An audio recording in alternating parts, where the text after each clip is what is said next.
തിരിച്ചറിയാൻ കഴിയാതെ നിന്നു പോകുകയാണ്. അകത്തെ ശബ്ദത്തെ അനുസരിക്കാൻ കഴിയാതെ ഭയം തോന്നുകയാണോ? രണ്ടും വേണ്ട. നിന്നോട് സംസാരിക്കുന്നവൻ, നിന്നോട് ഇടപെടുന്നവൻ, ഹല്ലേലൂയ, അവൻ മാറി നിൽക്കുന്നവനല്ല, അവൻ കൂടെ വരുന്നവനാണ്. ലോകാവസാനത്തോളം എല്ലാ നാളും കൂടെ വരാമെന്ന് പറഞ്ഞവൻ. എന്റെ ആത്മാവ് 36 ഇങ്ങനൊരു വാക്യമായിരുന്നു. എന്റെ ആത്മാവിനെ ഞാൻ അവരുടെ ഉള്ളത്തിലാക്കി. അവരെ ചാട്ടക്കാരാകുന്ന ഒന്നല്ലേ ഇപ്പൊ നമ്മുടെ മീഡിയയിലെല്ലാം കാണുന്നത്. ആത്മാ ഉള്ളി വന്നാ പിന്നെ കാലുകൾ നോക്കി ഏതിലാണോ അതുമല്ല, ഭൂമിയിലാണോ അതുമല്ല, ഒരു ദിവ്യ സ്വപ്നത്തിനകത്തൂടെ ഏതാണ്ട് ഞാൻ കാണുന്നു ഇനി അവിടെ നിന്ന് കാണും, ഞാൻ കാണുന്നു.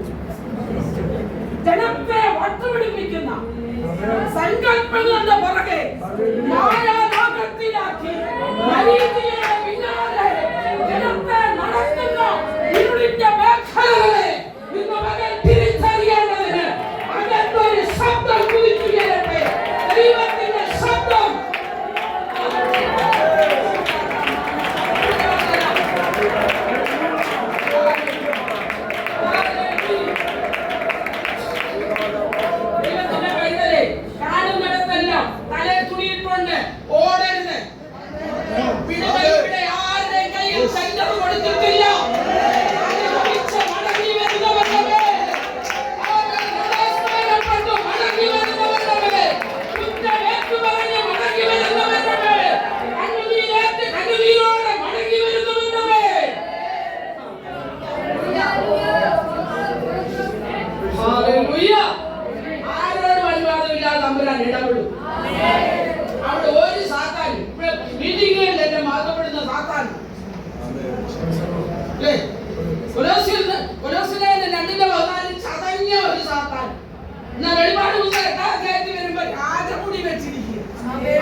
കാലിലല്ലേ തട്ടിയാലും എന്താ പറയും?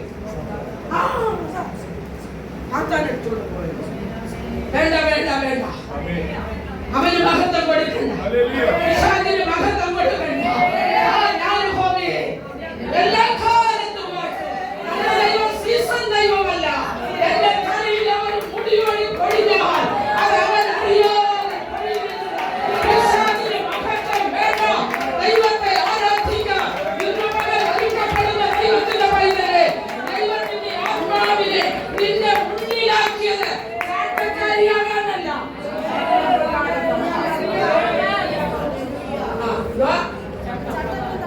ചട്ടങ്ങളിൽ ഞാനവരെ നടക്കുമാക്കും.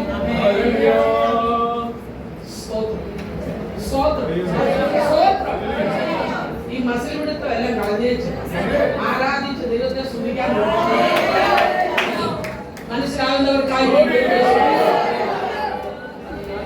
ഈ കർത്താവിന്റെ ദാസി ഒരു പുതുവാക്യം വായിച്ചില്ല, ഇല്ലേ? വായിച്ചില്ല. വരുവാ, വായിക്കാൻ വരും. ദൈവത്തിന് എന്നിട്ട് കാര്യങ്ങളൊക്കെ പറഞ്ഞേച്ച് നമുക്ക് റെഫറൻസിലോട്ട് വരാം. നമുക്കിങ്ങനെ ഇങ്ങനെ റെഫറൻസും അതിന്റെ പോയിന്റും ഇല്ലെങ്കിൽ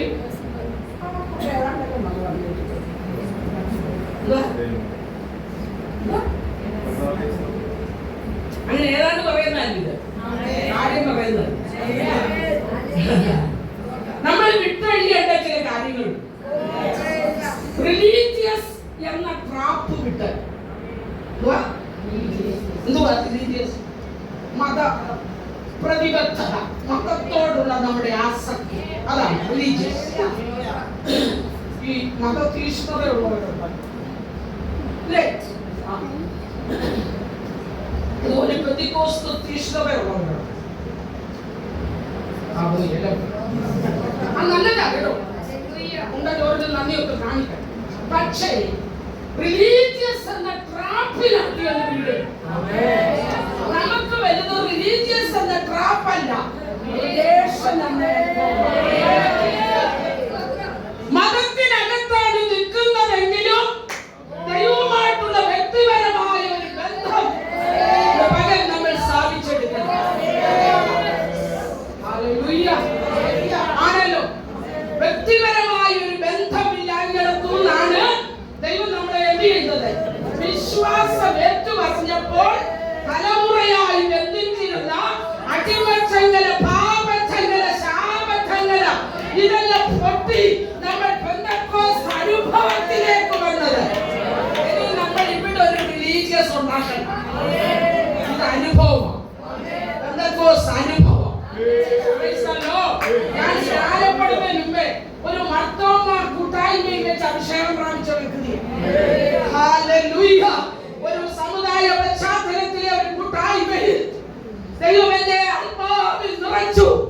എന്നാൽ എന്റെ അകത്ത് വസിച്ച പരിശുദ്ധാത്മാവ് എന്നോട് പറഞ്ഞു പുറത്തിയാണ്.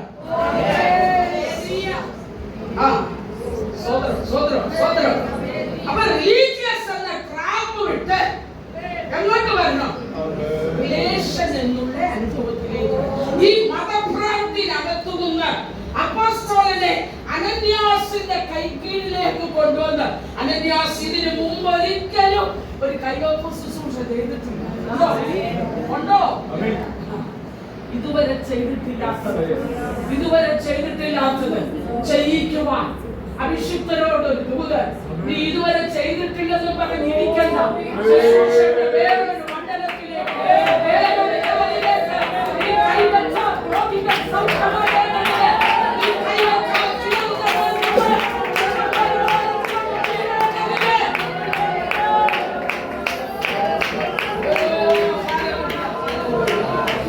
മനസ്സിലാവുന്നുണ്ടോ? ശുശ്രൂഷകൾ ഏറ്റെടുക്കാൻ, സഹോദരിമാർ ഏറ്റെടുക്കാൻ.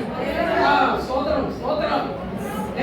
താഴെ കുത്തകയല്ല, ആത്മാവ് നിയോഗിക്കുന്ന ഇടത്തേക്ക് നമുക്ക് നടന്നു നീങ്ങണം. ദൈവസഭയ്ക്കകത്തുള്ള ഒരു പ്രശ്നം എന്നാണെന്നറിയാമോ? 60 വോൾട്ടിന്റെ ബൾബും 40 വോൾട്ടിന്റെ ബൾബും വേറൊരു 60, വേറൊരു 80, വേറൊരു 1500 എല്ലാം കൂടെ സഭയ്ക്കകത്ത് കിടന്നുകൊണ്ട് എന്റെ വെളിച്ചമാണോ വലുത്? എന്റെ വെളിച്ചമാണോ? വെളിച്ചങ്ങളെല്ലാം എവിടെ കിടന്നു? അവയ്ക്കകത്ത് നിങ്ങൾ ആരും സപ്പോർട്ട് ചെയ്യില്ല. പക്ഷെ പറയാനൊക്കത്തില്ല, കാസർഗോഡിന് അതുകൊണ്ട് എന്നെ ഏൽപ്പിച്ചിരിക്കുക. എന്നെ എടുത്ത് പോയാൽ ഒരു കാസർഗോഡിനും വിടുകയില്ല. അതാ വ്യത്യാസം. സ്തോത്രം സ്തോത്രം സ്തോത്രം. അയൽപക്കത്തെ വീട്ടില് വർഷങ്ങളായി ഇരുട്ടിൽ കിടക്കില്ല. 60, 80, 100, 1500 കൂടെ കുസ്തി പിടിക്കാതെ ഒരു മെഴുകുതിരി കത്തിച്ചുകൊണ്ട് വീട്ടിലേക്ക് പോ.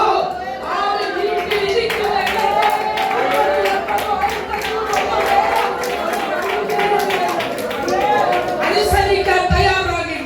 ഇരുട്ടിലിരിക്കുന്ന ജനം വലിയൊരു വെളിച്ചം കാണിക്കുക. സഭയ്ക്കകത്തെ മത്സരം നിർത്തി സുവിശേഷത്തിന് വേണ്ടി വേർതിരിയപ്പെടരുത്.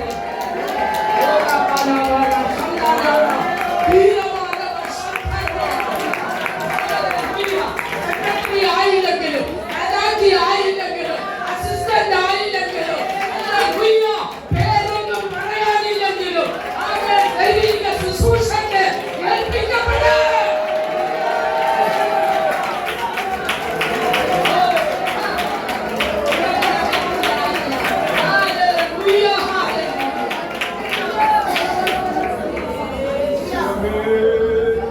ആനോക്കിന്റെ ഭാര്യയുടെ പേരെന്നാ? നോഹയുടെ ഭാര്യയുടെ പേരെന്നാ? നോഹയുടെ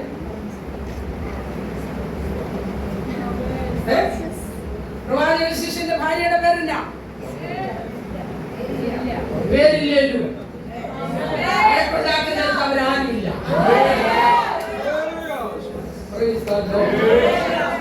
പേരാണ്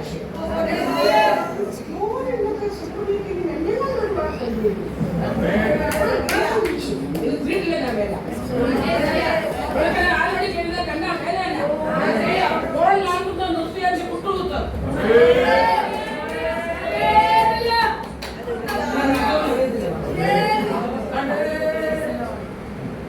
ഇവിടെ അല്ല കുസ്തി പിടുത്തം. നമോന്നയിച്ചവന്റെ നാമത്തിൽ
അമ്മുവിന്റെ പേര് കർത്താവിനറിയാം. പേരൊന്നും പറഞ്ഞില്ലല്ലോ അവര് ജീവിക്കുന്നത്. കർത്താവിന് എന്നെ കോൺഫിഡൻസ് ആണ്. നോഹയുടെ അമ്മാമ്മ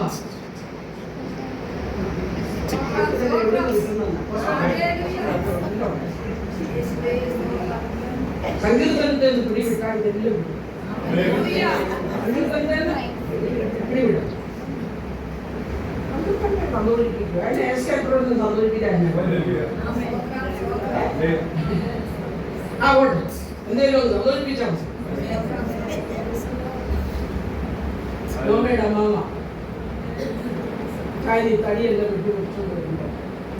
നിങ്ങളെന്തോന്നിനാണ് ഇങ്ങോട്ട് കൊണ്ടുവരുന്നത്?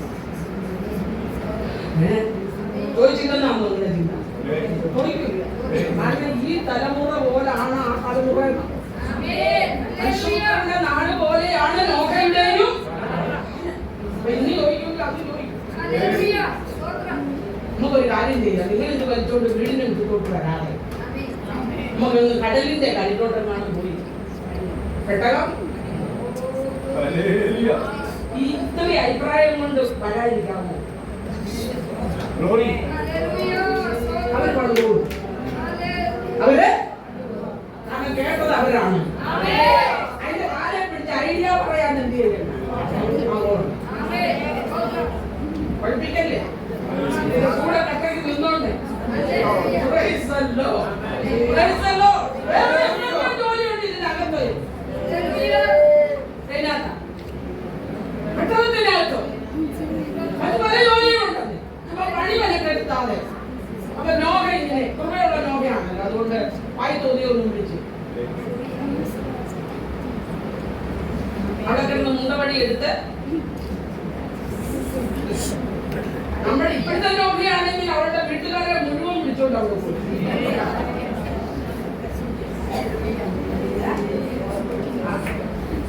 എന്നിട്ട് പറയാം, മൂന്നാമത്തെ ചെറുക്കനും നിന്റെ കൂട്ടുള്ളൂ. ഇത്രയൊക്കെയാ മനസ്സിലാവുന്നുണ്ടല്ലോ അല്ലയോ? ഒരിടൊന്നും ധരിക്കണ്ട.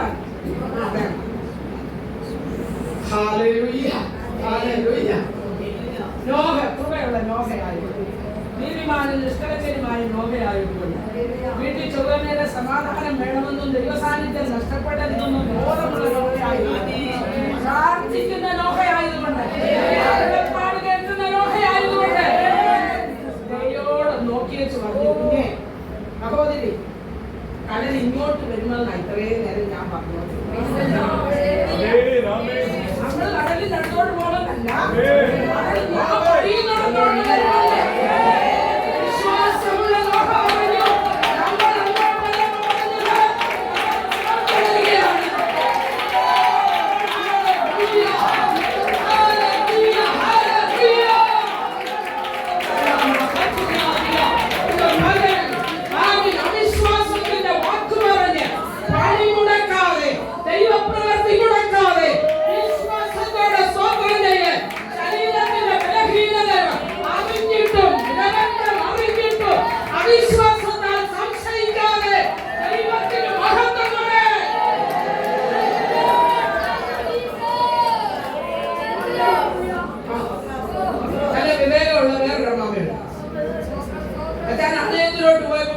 സന്തോഷം ചാടി തുള്ളിയൊക്കെ വയസ്സൊന്നും വിഷയം. തിരിച്ചു വന്നപ്പം മിണ്ടത്തി. തിരിച്ചു വന്നപ്പം ഒരട്ടം അടിച്ചായിരിക്കും ആലയം. എപ്പോ എല്ലാം ആലയത്തിൽ ഏതാണ്ട് 6 കെട്ടടിച്ചപ്പോൾ അത് തിരിഞ്ഞു കറങ്ങി സെക്കരിയാവിനെ ചുറ്റിപ്പിടിച്ചു. ഇപ്പോഴത്തെ പ്രമാണം 6 കെട്ട അഴിച്ചെന്നറിഞ്ഞു. സ്തോത്രം. ഒന്നും തിരിയുന്നില്ലെന്ന് എനിക്ക് പുരോഹിതന്റെ കാര്യം. പക്ഷെ അവൾ ഒരു കാര്യം ചെയ്യും. എലിസബത്ത് ഒരു കാര്യം ചെയ്യും. ഇയാൾക്ക് എന്തോ പറ്റിയെന്ന് പറഞ്ഞ് അന്തായിരിക്കുമല്ലോ. ഈ മനുഷ്യൻ രാവിലെ വീട്ടിൽ നല്ലപോലെ എന്നോട് സംസാരിച്ച് ഉണ്ടല്ലോ. സൗന്ദര്യമായിട്ട് ഒരു നിപ്പൊക്കെ പോയതാ. പള്ളിയെപ്പോലെ ശുശ്രൂഷ കഴിഞ്ഞ് കാണിച്ചോണ്ട്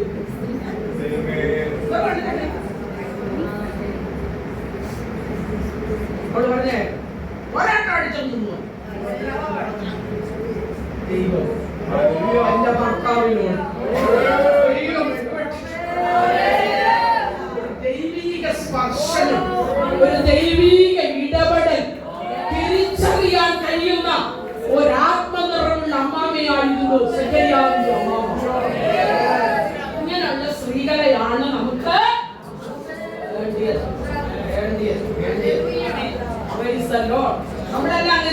നല്ലൊരു സ്വപ്നം ചെയ്ത് അത് ആരോഗ്യമില്ലാതായി. അങ്ങനെയാണെന്ന് നോക്കേണ്ട അമ്മ. ആ പെട്ടകത്തിനകത്ത് ഒരുപാട് പരിപാടിയുണ്ട് അല്ലേ? ആ ഓരോന്നിനെ താന്റെ നിരയിൽ ഇരുത്തണം. ഈ സിംഹവും പുലിയും ഒക്കെ ബാക്കിയൊന്നും വായിച്ചില്ല. എന്നെ വഴക്ക് കേട്ടിട്ട് വരാം വാക്യത്തിലോട്ട്. ഈ പുലി സിംഹവും ഇതെല്ലാം നഖമല്ല എവിടെ വെച്ചിരിക്കുക? പെട്ടകത്തിനകത്ത്. നോഹ പിന്നീട് പുറപ്പെടുവിക്കാൻ പുറത്തോട്ട് എടുക്കാനുള്ള ഒരു പരിപാടി നോഹ ഇണക്കത്തില്ല. അതൊക്കെ നോഹ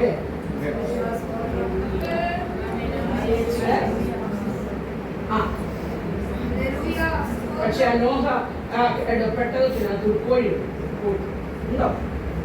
ഉണ്ടോ? 10 രൂപയുടെ മുട്ടയൊക്കെ സിംഹത്തിന്റെ തലയിൽ ചാടി പുലിയെയും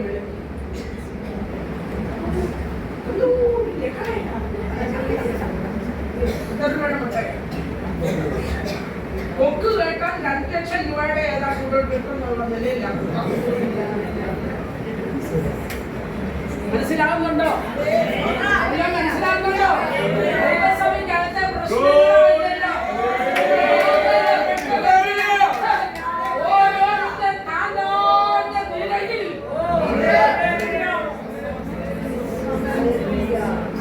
കിടന്ന സിംഹം കണ്ണൊന്നും തുറന്നേച്ച് കോഴിയൊന്നും നോക്കി. എന്റെ പഴയ നഖമൊന്നും പിടിപ്പിക്കല്ലെന്ന് വാങ്ങി. എവിടെ കോഴിക്കുണ്ടോ തലയ്ക്ക് പിടിക്കും? അതിനെന്താ ഒറ്റ ഒരു ആവേശമേ ഉള്ളതാ. മുട്ടയിട്ടെന്ന് പെട്ടകത്തിലുള്ളവർ എല്ലാവരും അറിഞ്ഞു. അമ്മാമ്മ അറിഞ്ഞാൽ ഒക്കത്തില്ല, പിള്ളേരും മരുമക്കളും ഒന്നും അറിഞ്ഞാൽ ഒക്കത്തില്ല. ആരറിയണം? പെട്ടകത്തെ ഡിപ്പാർട്ട്മെന്റ്. ആകെ ഇളകി ബഹളം വെച്ചു. ഞാൻ നോഹയുടെ അമ്മാമ്മയോട് പറഞ്ഞു, പിടിച്ചതിനെ ഞാൻ പിടിക്കാം. എന്നിട്ട് പറ, ആനയെ ചൂണ്ടി പറ. അതിനകത്ത് ഒരു ആന കയറി 1-2 ലക്ഷം രൂപയുടെ ഒരു ആനക്കുട്ടിയെ പ്രസവിച്ചേച്ച് ഉണ്ടാതെ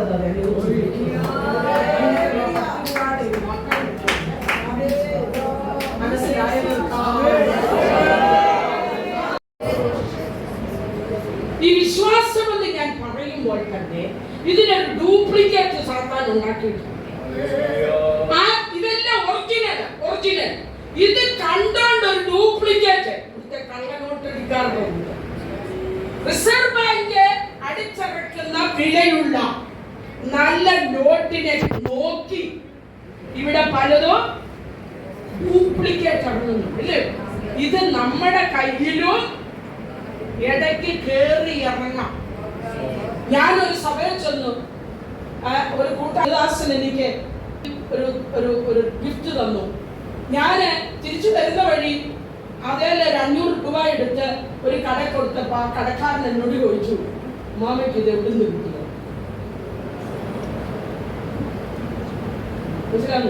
അറിഞ്ഞു തന്നോ പറഞ്ഞില്ല, വാങ്ങിച്ചോന്ന് പറഞ്ഞില്ല. പക്ഷെ അറിയാവുന്നവർ ഇവിടെ ഉണ്ട്. അറിയാവുന്നവർ ആ നോട്ട് കയ്യിലോട്ട് വാങ്ങിയപ്പോ നമ്മൾ അമ്മ ഇങ്ങനെ നോക്കും ആദ്യപ്പൂപ്പനുണ്ടോ നമ്മ കേൾക്കുമോ?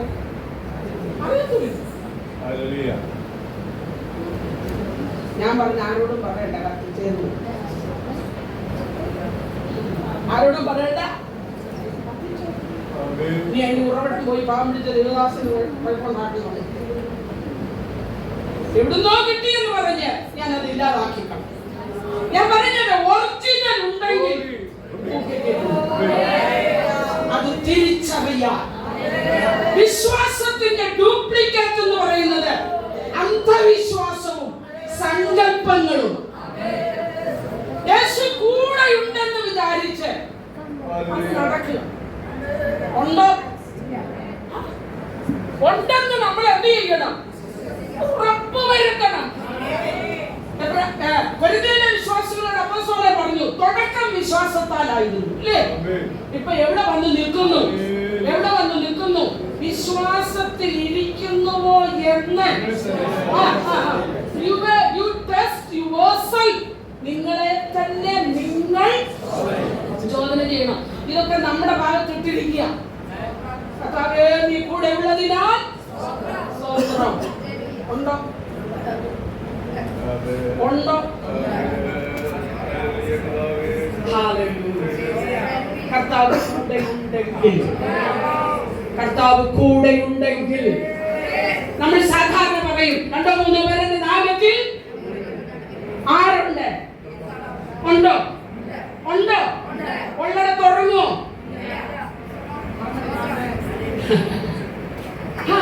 ഉള്ളിടത്ത് പ്രതിസന്ധിയുടെ നടുവിൽ ദൈവബന്ധം അവൾ മുറിച്ചു. പ്രതിസന്ധി എന്തുവാ? പ്രതിസന്ധി എന്തുവാ? എന്റെ കുഞ്ഞുങ്ങളെ ദൈവഭക്തിയുടെ സ്ത്രീ തന്റെ ഭർത്താവിനെ അഡ്രസ് ചെയ്യുന്നത് എങ്ങനെയാണെന്ന് അറിയാമോ? യജമാനനെ, നിന്റെ ദാസൻ എന്റെ ഭർത്താവ് ഭക്തൻ. 3 തലങ്ങളും കറക്റ്റ് ആയിരുന്നു. എന്റെ ഭർത്താവ് യഹോവ 3 തലങ്ങളിലും ബന്ധം മുറിഞ്ഞു. പ്രതിസന്ധിയുടെ നടുവിൽ ആ കർത്താവിന്റെ ദാസന് എങ്ങനെയാണ് ആ വീട്ടിൽ അത്രയും കടം വരുത്തിയെന്നൊന്നും നമ്മൾ എഴുതിയിട്ടില്ല. ബുദ്ധിക്കെത്താത്ത വക്കാര്യത്തിൽ എന്ത് ചെയ്യണ്ട? കടമുണ്ടെന്ന് പിറ്റോണ്ട് പോകാൻ വരുന്നു അങ്ങ് അറിഞ്ഞാൽ മതി. എങ്ങനെ എഴുതി വാട്ട്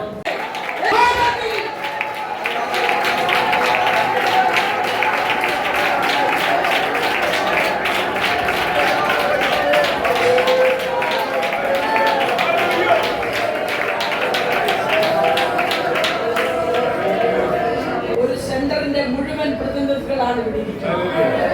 ഏറ്റെടുക്കുന്ന ദൈവകൃപ നിങ്ങളുടെ കുടുംബങ്ങളിൽ, നിങ്ങളുടെ സഭകളിലും വരും ദിവസങ്ങളിൽ അതിന്റെ വിടുതലുകൾ വ്യത്യസ്ത മേഖലകളിൽ വെളിപ്പെടേണ്ടതിന് യേശുവിന്റെ നാമത്തിൽ അഭിഷിക്തർ ഒന്നിച്ച് പ്രാർത്ഥിക്കുകയാണ്. സേവനങ്ങൾ നടക്കട്ടെ, ആത്മനിറവ് നടക്കട്ടെ. നമ്മുടെ സഭകളിൽ പുതിയ തലമുറ ആത്മനിറവുള്ള തലമുറയോ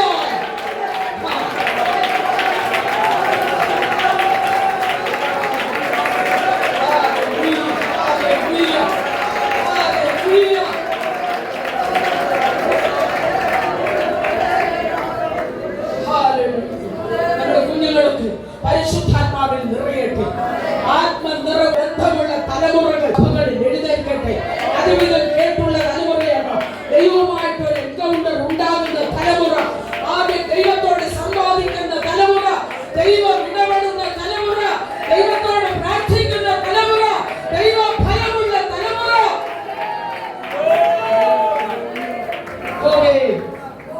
അരുളി ചെയ്യണമേ. എനിക്ക് കേൾക്കാൻ കഴിയത്തില്ലെങ്കിലും കേട്ട മെതേഡ് അവൻ പറഞ്ഞു കൊടുത്തു. നീ ചെന്ന് പറ, ഇങ്ങനെ പറഞ്ഞാൽ മതി. അരുളി ചെയ്യണമേ. നമുക്ക് നമ്മുടെ തലമുറയ്ക്ക് പറഞ്ഞു കൊടുക്കാം ദൈവശബ്ദം കേൾക്കുന്ന മെതേഡ് എന്താണെന്ന്. അതിലേക്ക് അവരെ ഒന്ന് കൊണ്ടുവരുക. ദൈവത്തോട് ബന്ധമില്ലാത്ത ഒരു തലമുറ നമ്മുടെ സഭകളിൽ വാഴണ്ട. ദൈവിക ബന്ധമുണ്ടാകും. ദൈവിക ഉന്മാദത്തിന് വേണ്ടി ഒരു വലിയ അഭിഷിക്തന്റെ വീട്ടിലെ ഏക മകൾ ദേശം കാണാൻ അവർ വേണ്ടി അഭിഷിക്തന്റെ തലകുനിഞ്ഞു. മനസ്സിലായി? ശക്തി പ്രാപിക്കണമെങ്കിൽ പ്രതിസന്ധികളുടെ നടുവിൽ എന്ത് ചെയ്യരുത്? ബന്ധം. രണ്ടാമത്തത്, ആത്മീക നേതൃത്വവുമായിട്ട് അവൾക്കൊരു നല്ല ബന്ധം. ഏലീശയുടെ അടുക്കൽ അവൾ ഓടി വരികയും അത് ദൈവിക ബന്ധം സൂക്ഷിച്ചു. അടുത്തത്, ഏലീശയുമായിട്ടും അവൾക്ക് എന്തുണ്ടായിരുന്നു? ഒരു വിശുദ്ധ ബന്ധം, ഒരു നേതൃനിരയിൽ. കാരണം ഏലീശ ഒരു സാധാരണ മനുഷ്യനല്ല. ഏലിയ ഒടുവിൽ ചെയ്തത് എലീശ ആദ്യം ചെയ്തു. ഇരട്ടി പങ്ക് കൂടെ നടന്ന് ഏറ്റുവാങ്ങിയവന്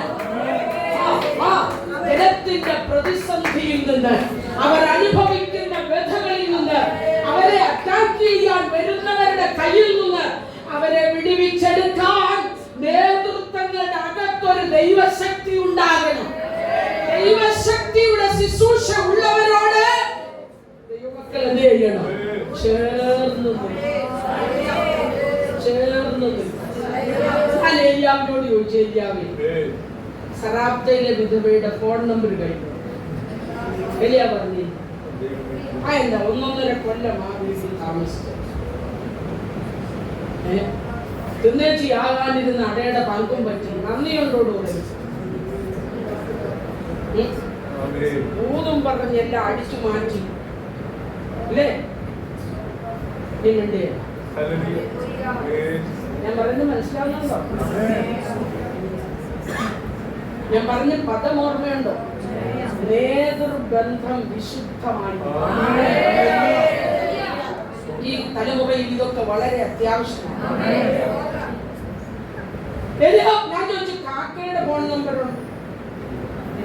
പാവം മണ്ടേ കൂടെ പറഞ്ഞ് ആർക്കും കൊടുക്കാത്ത കരീതു തോട്ടിൽ കൊണ്ടുവന്ന് എന്തോരം ത്യാഗം സഹിച്ചായിരിക്കും ആ പാവം. രാവിലെ വൈകിട്ട് 2 നേരം എവിടെ വരണം? കരീതു തോട്ടിൽ വരണം. എന്നാലും തിന്നേച്ച് തനിക്ക് നന്ദിയുണ്ടോ? ആ ഫോൺ നമ്പരേലും ഏലിയാവിനോട് പറഞ്ഞ എന്നാണ്, അതൊക്കെ തമ്പുരാൻ കൽപ്പിച്ചാക്കി. എനിക്ക് അവരോട് നന്ദിയുണ്ട്. പക്ഷേ എനിക്ക് കർമ്മേലിൽ എത്തണമെങ്കിൽ ഈ ഒത്തിരി ഫോൺ നമ്പർ എനിക്ക് വേണം.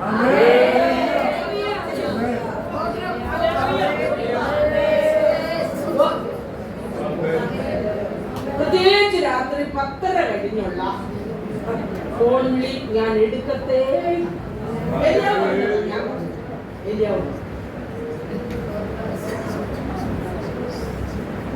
രാത്രി 1 മണിക്കാണ്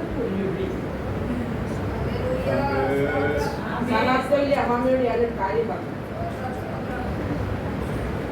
വേണ്ടാത്ത ഫോൺ നമ്പർ എല്ലാം ഡിലീറ്റ് ചെയ്തു. രാത്രി 1 മണിക്ക് മറ്റേ തമ്പുരാൻ നിന്റെ കൂടുള്ളപ്പോ നീ ആരെയായി വിളിക്കുന്നത്?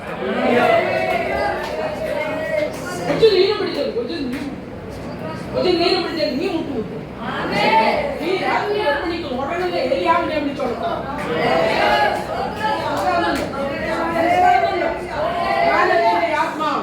പരിജ്ഞാനത്തിന്റെ ആത്മാവ് പറയുമ്പോൾ നിങ്ങൾ കണ്ണുമഴക്ക് ചെല്ല നോക്കണ്ട. പല അഭിഷിക്തരുടെയും വേദനയാണ് ഞാൻ പറഞ്ഞത്. പിശാച് കയറി വരുന്ന സകല പഴുതുകളും അടച്ച് ശക്തി പ്രാപിക്കും. നിന്റെ കുഞ്ഞിന് വേണ്ടി ലോകത്തിൽ ആരും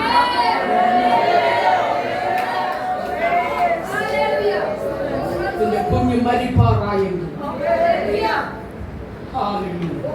വിശ്വാസത്തിന്റെ ഒരു പ്രവൃത്തി ശൂന്യകാലത്തിൽ ചെയ്തു അല്ലേ?